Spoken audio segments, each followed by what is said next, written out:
Hey there, in this quick video I'm going to show you how you can unlock your LG oven. So it's super simple. Let me show you how you can do it.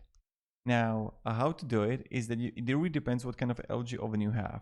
On this LG oven, how it works is that you're gonna have like a button, like a probe, and there under it you're gonna have a lock out. What you need to do is you want to press and hold the lock out for about 3 seconds.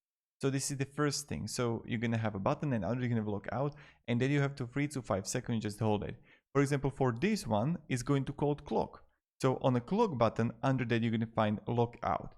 And you want to press this button, the clock. But maybe you're going to have it on your oven under timer, under oven line, under settings. But you'll want to look for this thing, lock out. And you know that then you just have to press and hold that symbol above the lockout text. And I hope you get it now.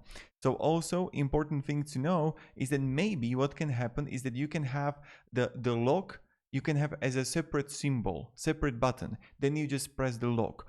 Or what can also happen, you can just have symbol like this. I will show you.